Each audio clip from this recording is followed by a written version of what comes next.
Welcome to the Dream Plan Start Grow Show, where the goal is to provide you tips and tools to create and execute your business plan for success. So welcome back to the Dream Plan Start Grow Show. My name is Allison Turner, and I am your host. I started these interviews because I really love entrepreneurship, and I love helping people that want to start a business or people that are newer into business. So typically I interview other business owners on how they got their start, kind of where they've gone with their journey, their challenges and successes. Today, I'm going to do something a little bit different because Jack and I have interviewed before.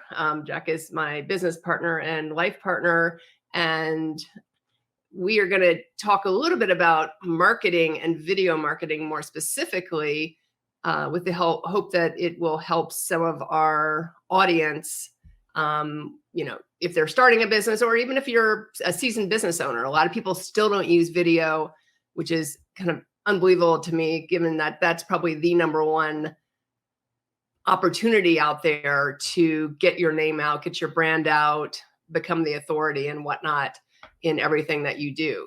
So welcome, Jack. Thanks for joining me today. It's good to be here. I didn't really have a choice anyway. Didn't have a choice, huh? That's the advantage that I have. But why don't we start out with live streaming, since we're actually doing a live stream today, and I don't typically live stream my podcast. I typically pre-record it and then launch it out to YouTube and the audio platforms. So I'm still pre-recording as well to go to YouTube and audio platforms later, but we are going live to several of the Facebook and Twitter and different platforms that we are both on. So what do you think the benefit at this point of live streaming is for business owners? Well, one thing, when you live stream, you'll get more views up front, especially if you're live streaming natively. That's the one thing right there that I think is a big plus. Live streaming is tricky because you have to rely on the fact that your internet connection is going to stay connected. That could be an issue sometimes. I always hardwire for that reason. Haven't had any issues with it yet. But the benefits of live streaming, it's here, it's now, it's exciting, it's happening. There's a different energy because when people know it's happening now and they actually, I don't want to sound too woo-woo, but they actually feel the energy. And if there's more energy subliminally, you just stay on longer to hear what the message is because it's more exciting. I mean, it may be a lot more exciting, maybe mildly. You may not notice because, like I said, it could be subliminal, but it's just an energy of it's live, it's now, and people feel that.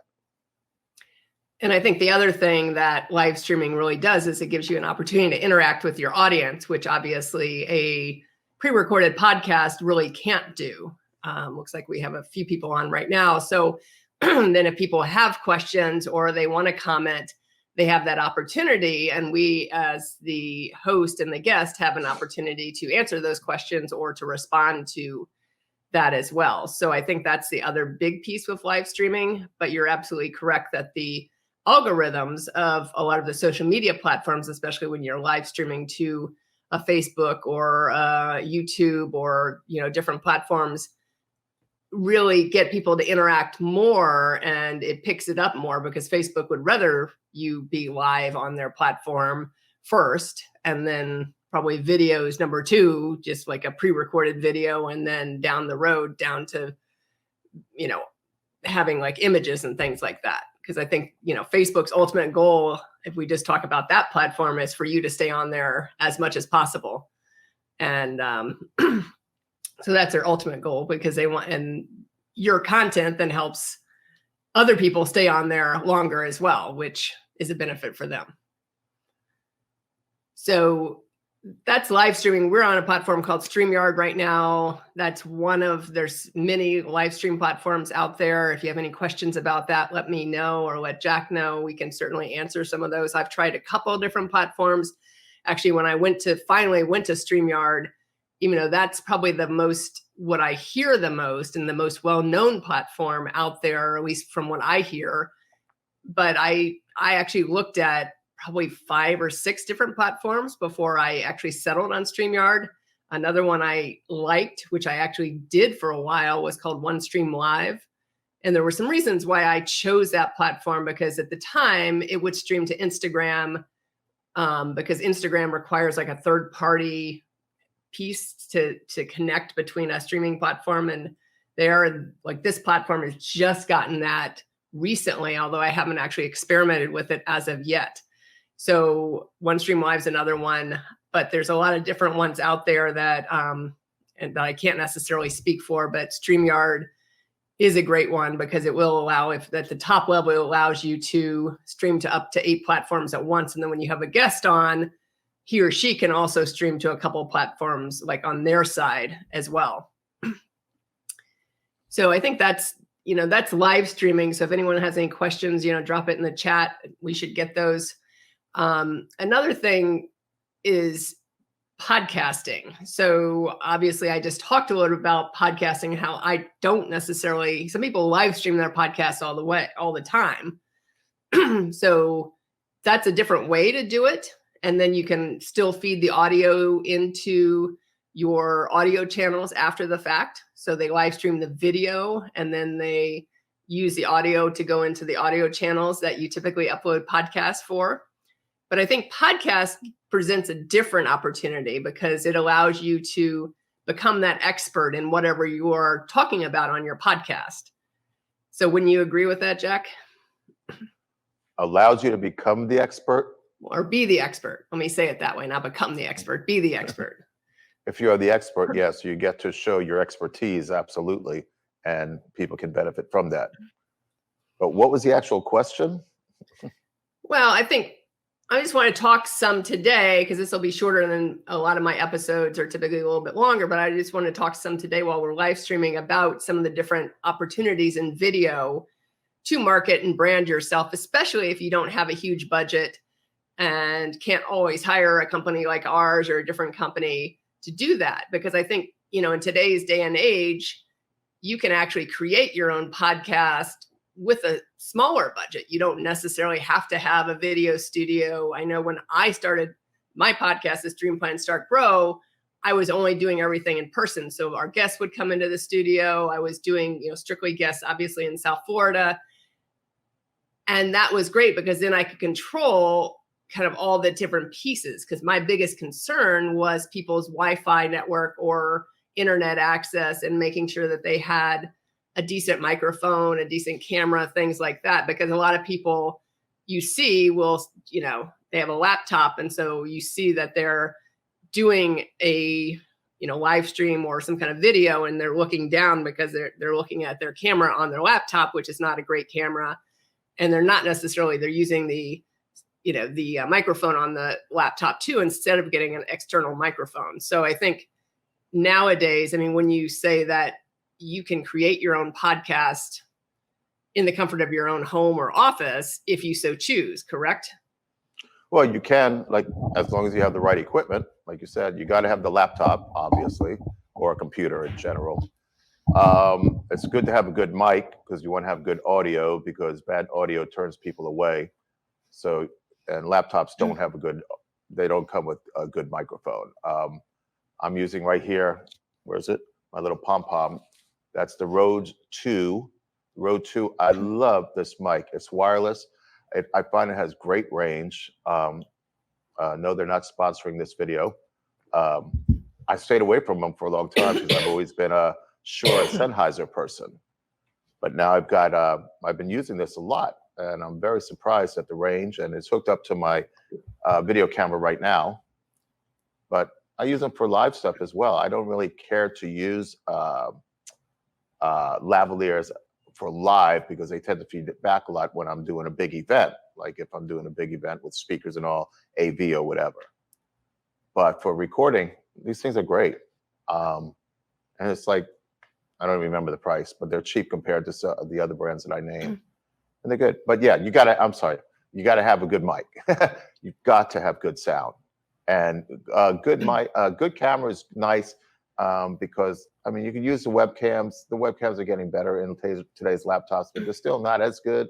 I would buy an external webcam. I just would, just because you look better, you sound better with the mic. So, you know, if you're going to be in front of the world, may as well look your best and sound your best. I should take my own advice. I didn't really dress for the part today. I wore my t-shirt, but hey, rock your life. Right, Craig? Rock your life. There you go. There you go. Yeah. And I think, you know, I have a microphone here. So it's a USB microphone that connects right to my computer. And then I have a 4K webcam that's right in front of me that I'm looking into. So again, it's the external pieces. And I think between these two things, I think the microphone at the time was like $60 something. So it certainly wasn't a top of the, you know, top end there. You can pay a lot more for these kind of microphones. I wanted to make sure I was going to do the podcast first and be consistent with it before I spent a bunch of money on a microphone. And this one actually has pretty good sound, and I've never had an issue with the sound. So why spend more money? And the webcam, I did spend a little more money on to get the 4K, even though we're streaming in 1080p. But I can record, like if I was just going to record a video and not stream, I could record in 4K, which is always a great thing because you have a little bit more ability to edit more precisely and things like that if you want to edit on the back end. So, but I think, you know, some of the, even my hosting platform, Castos, where we host, and then some of these streaming platforms now have editing software in them. I can't speak for StreamYard because I've never looked at it to see if they do, but I know I often do my podcast on Riverside. So I'm actually doing something different today. And Riverside is made to be a podcasting software. And that's what they're really, even though they have an ability to live stream, I've never even tried live streaming on their platform, but they have some kind of software in, you know, in that platform where you can actually edit there. So I think that's where it's making it easier for someone, especially the solopreneur or the startup company, the ones that don't have huge marketing budgets, to be able to create their own videos, their own, you know, and become, you know, be that expert that they are to market their, you know, whatever they're selling, what kind of service they're selling, what kind of product. I mean, I've seen all types. I mean, I listen to podcasts sometimes when I'm out walking. I mean, so whether you're into leadership, fitness, I mean, I think there's a podcast for pretty much anything, music, like Jack, you know, you can really find podcasts on anything. And that's the opportunity for you to, you know, be that expert in your field. So, and I think, you know, the other thing is that I really appreciate about podcasting is the fact that it creates a lot of video content.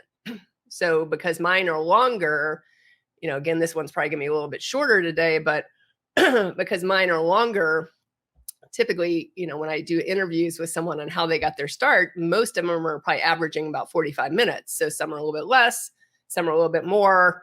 But that gives me a lot of content. So not only can I use the video itself on YouTube, I can also cut up the video and use shorter clips on all these different social media platforms. So if you're into TikTok, you know, being the vertical platform, Instagram Reels gets really good traction. Facebook's now got their own Reels. So I think they're kind of mirroring Instagram since they're owned by the same company, Meta. So it gives me an opportunity to kind of create content without actually doing more work. And we use a software, an AI software called video.ai. So vidyo.ai. And that allows me to cut those videos up into, I can do it in vertical. So if I'm going to post straight to, you know, YouTube Shorts, that's another great way to get, you know, more viewers on YouTube, or TikTok or Instagram Reels. You just have to know each platform's kind of got their own length cap, but this video.ai will create all types of videos. So I often can get like 15 to 17 videos out of one of my interviews because it's just going through there. And it for the most part, I mean, I still typically listen to them just to make sure that it's, you know, cutting where it should cut. And sometimes I make a slight adjustment, but it's pretty easy to make the adjustment. So I put the video in there, I get my clips, you know, maybe 10 minutes later, and then I can just go through each one. And most of them are less than a minute. There's some that are like just under 2 minutes. So they're usually like between 30 seconds and a minute. So I think that's another great opportunity in podcasting. So Jack, have you ever used video.ai? Have you used that yet for any of your stuff? Nope. And I think haven't cut anything up. Because you're so used to doing the actual editing of cutting it up. And that's what I was doing when I first launched this podcast. I was like listening to it and I would like be like, okay, let's go from, 5 minutes and 30 seconds to 7 minutes. Let's make this clip, and then sending it to someone to actually cut it out. But now this AI tool for $20 a month or $19.99 a month can do all this for me. And you can actually you can add the transcriptions right on there within the tool. You can have different frames. It gives you some option of some frames in there. And so again, you can use it for vertical, you can do it for square, you can do horizontal as well. So you can, basically do what you want with it, and it saves you time, saves you money. And I think that's, one of the great things with AI, that a lot of the tools do save you that time and money. So it's kind of leveling the playing field for some of these small business owners that maybe can't afford to hire a marketing company or something like that, because now they can do some of these pieces on their own. So don't you think, Jack? Yeah, I'm all for AI helping us out. Like I said, I'm going to get whatever benefit I can out of it before it comes back and kills us. So, yeah. All right, Mr. Negative over there. But no, I use AI. I love creating avatars, stories, doing a lot of stuff with AI lately, mostly for private, but eventually it's going to come together in what I want to use it for in business. But yeah, if you don't control it, AI is a powerful tool. It's unbelievable. Basically, it's intelligence. Right. And I don't want to go down the rabbit hole of the intelligence and going down how it could take over the world, but Cylons, Terminators. That's a different conversation for a different day. But have you used any tool specifically for video and what you do to help in your job? So video or audio type AI tools that have helped you? Well, I'm starting to. So as far as audio, yeah, I found a couple of programs that I use to clean up audio now. So if I have that little bit of echo in the background from especially using lavalier mics when you go live for a live event, might get a little bit too much room sound. And I find that utilizing a couple of AI tools, I've been able to instantly get rid of the background noises, which used to take sometimes an hour, a couple of hours to do. Now it's like seconds, it's done. So yes, I love AI for that. Also, I've been using a couple of AI programs for creating images and stuff. It's just unbelievable. Avatars, but that's still coming together as far as how I'm going to actually use those in business. But I used AI to do a couple of video proposals. I had to edit it afterwards, but oh my God, it just, it did all the hard stuff. I just had to go back and proofread and make a couple of changes. So yeah, AI is here to stay, obviously. So, rather than fight it, jump on the bandwagon, utilize it. I really think it's going to save hours and hours of time for people. So look at the bright side of it. Yes, it can help you make money before it kills you. Anyways. Yeah, I don't know that it's going to kill us in our lifetime, but maybe down the road, we'll see how it gets controlled and how it gets built out. That's a story for another day. And I think the one other piece I really want to touch on today is event video. And I know recently you were the video producer at a local event here in the South Florida area where it was a book launch. And there were a lot of relatively newer speakers. Some were newer, some were seasoned speakers or whatnot. And you were able to, film the event, and then they were able to get that speaker video from you if they so chose to get it. And I think that's another great way. So if you could touch a little bit on maybe the importance of, if you do an event, even if it's a small event or a big event, how the importance of using video in the event, and then kind of what you can do with the video after the event finishes. Rephrase that question, please. Sounds like he's in court or something. Well, no, it's just that your questions are kind of long. So with with video from an event, you can actually use that, which is a great thing. You can use that to cut it up and create little marketing tidbits to like teaser videos for your next event. So if it's something similar, say I'm doing an annual conference. So a lot of people you hear do an annual conference, or maybe it's biannual conference. And once I have that initial events footage, I can then do, where I have a video editor where I'm pulling different pieces of that and adding it and basically compiling maybe a 1 to 2 minute video that allows me, Jack's coming back in, I can compile that 1 to 2 minute video that's almost like a recap of the previous event. And that helps market the next event, especially if it's kind of a similarly themed event. And I think that's one of the great things you can do. The other thing you can do with event footage, is focus down on, if you have different speakers, you can focus down on those speeches specifically, because a lot of times, maybe someone wasn't able to make the event, maybe someone wasn't able, or maybe the speaker wants their own talk. Like if they gave a 30-minute talk, they want their own talk to use to market forward. So Jack, speak to a little bit about, the last thing you just did with Wendy, where there were multiple speakers over a couple of different weekends, right, and how they could then purchase their talk from you. So and kind of the benefits from a marketing standpoint. Yeah. So I want to start with also the fact that the marketing aspect. If you're putting together events, you want to be able to promote it. You need a nice sizzle reel, which are the highlights of the event. So that should be, a minute, maybe 2 minutes at the most. So you want to have the sizzle reel that shows the excitement of the event to get people to want to come to your next event. So that's one thing.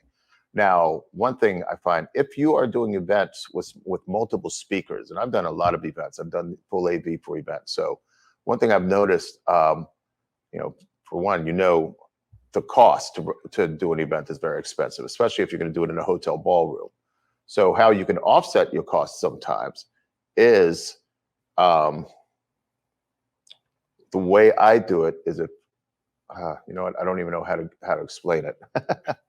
Well, and I think that for me, that's less important because that's good for you from a video producer side and from an event side, but I really want to talk about the video aspect strictly, and how having, like, if I'm a speaker at an event and you come in and film my segment, how having that is important as I move forward, if I'm going to continue to speak, if I'm going to continue to, whatever I'm speaking on. Obviously, typically speakers speak on what they're selling, their service, and speak on how they got there, or, speak on their story that then leads into their service or product or whatever they're actually selling in their company. So I want to talk a little bit more about the marketing aspect and how it's important to have that video, for the future. Well, yeah. So if you're speaking at an event, then obviously you want it filmed, because you want to have, if you're speaking in public, and I'm assuming you're going to continue speaking in public, you got to show credibility, you need to show experience.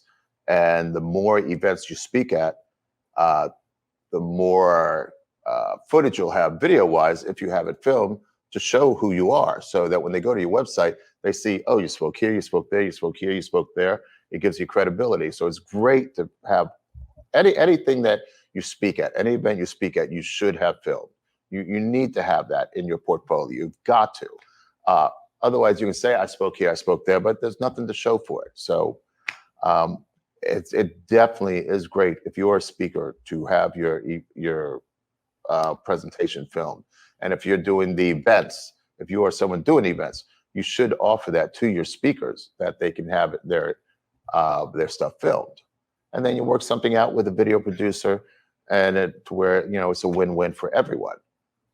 between the event coordinator, the video producer, and the speaker. You know, there's a benefit for everybody there. So absolutely have it filmed.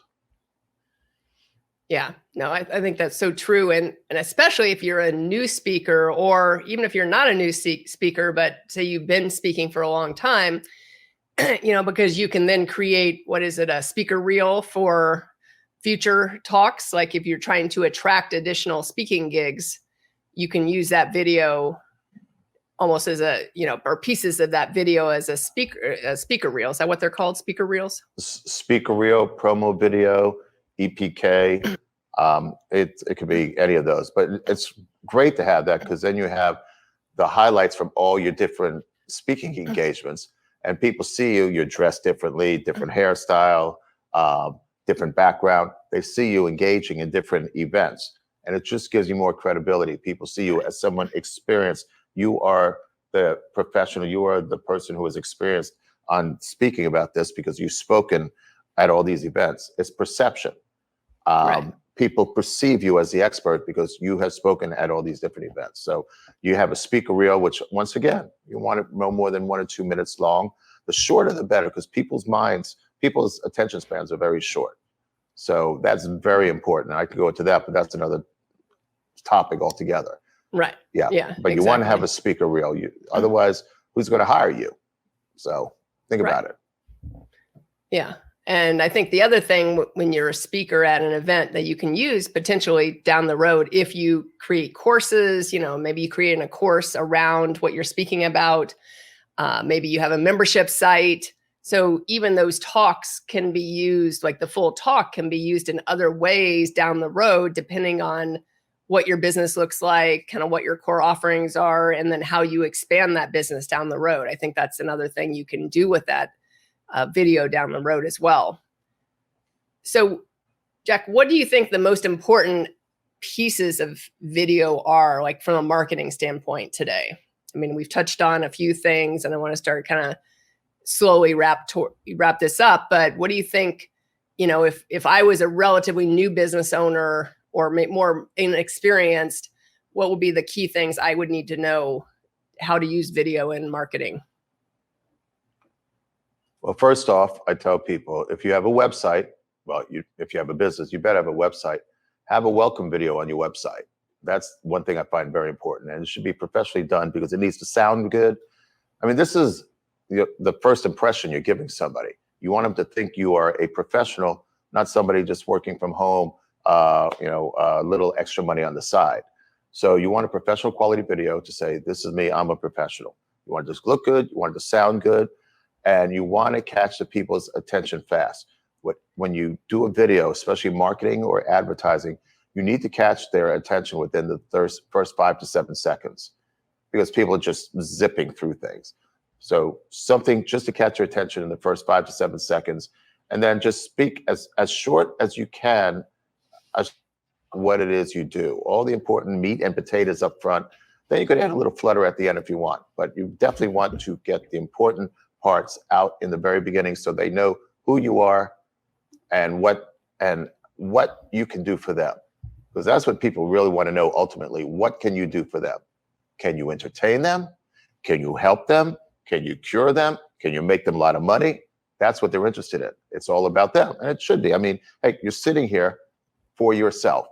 So that's very important. That's one thing I'd say, is catch their attention in the beginning. And people want to do business with those they know, like, and trust. I mean, that's a cliche, I know, but it is so true. And if you can't be there in person, then the next best thing is to be there in a video, because anybody can write or have a copywriter. It doesn't mean that it's them. But if you're speaking, it's you. So that's I think very important, is this is me. I'm the person you want to do business with. Tell them what you can do for them, because that's what they want to know. And that's what you market to. Yeah. And I think one very important thing you said there is, like, catch their attention right at the beginning, because you will lose someone very quickly. And, usually it's like 2 or 3 seconds. I mean, like, whatever you're saying, like, you got to, like, nail it right away, and then you can go to some fluff if you need to. But like, you've got to really, they need to know what you're talking about right away, so you don't lose them, because otherwise, our attentions are, with these phones, like, it's like, especially like, say you're putting something on Facebook or one of these social media platforms, people just scroll on by and be like, okay. So I think that's one important thing. And, the other piece is the video on social media. So we've talked about some on the video on social media. We've talked about pre-recorded videos, speaker videos, a lot of different pieces today. But the algorithms of social media are still set up to pick up video first. Obviously live is probably their most important thing, but then video is like a close second. So, and I think then it's really the consistency. I think that's the other piece in marketing, and in any marketing, whatever you're doing in the world of marketing, consistency is key. I mean, too often I've had clients that have come in and like, hey, I need to do, whatever it is. And, after a couple of months, they're like, oh, it's not working. But you have to be consistent. You have to continue to do things over and over and over again. And you may not see your immediate result in 2 months. It depends on what you're trying to do and what you're trying to accomplish to get there.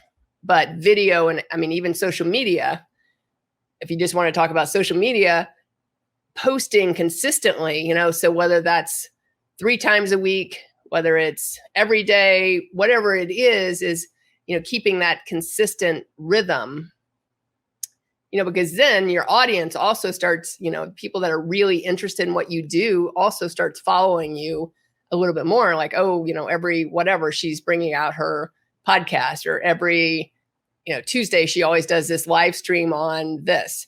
So I think that's another key piece is, be consistent with whatever marketing strategy you're using, be consistent all the time. So Jack, any last thoughts on the world of video and how a business owner can use it in the world of marketing?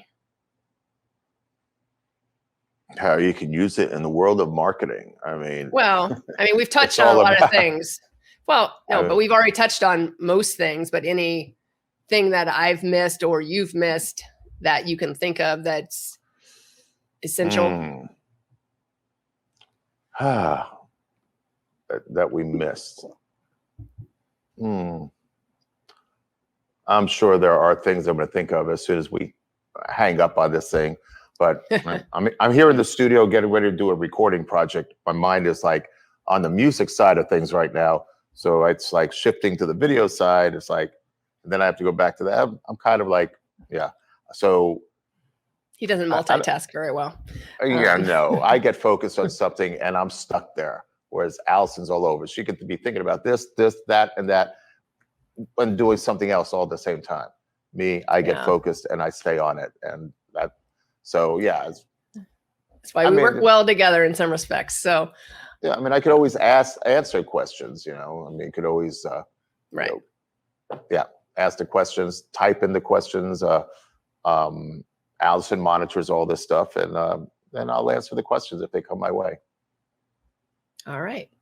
Well, thank you for joining me today. Hopefully I'd like to be able to do more of these, like you and I, even if it's a couple of times a month, to talk about different either marketing pieces or, other things of, two people that are in a relationship working together. Because I think these are all, hey, Valerie, how are you?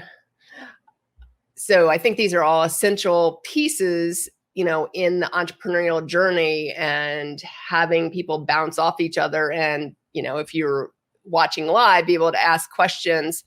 That's always a great thing. So with that, thank you again for joining me, Jack. I appreciate it. You're welcome. And by the way, you like my new place? Yeah. Your new place. Yep. Yeah. You got a baby grand piano there. Hey, this is my man cave. Yeah, I don't even know if that would fit in our house. You have to turn it sideways to get it through the doors. Yeah, it would fit. Just have to turn it sideways. Yeah.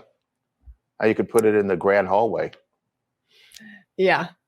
But thank you for commenting, Valerie. I appreciate you jumping on.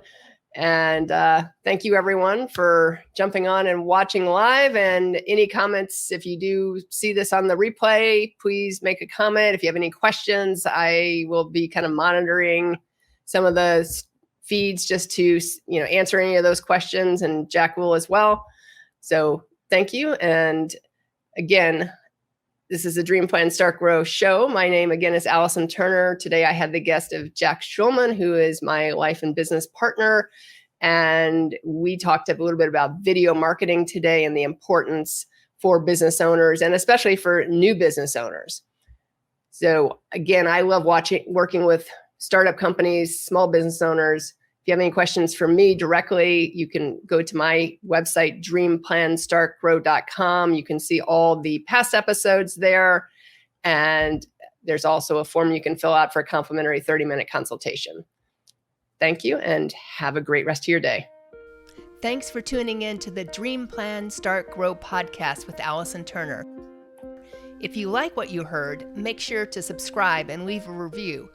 Join the Dream Plan Start Grow community by following us on Facebook or Instagram @Dream Plan Start Grow. See you in the next episode.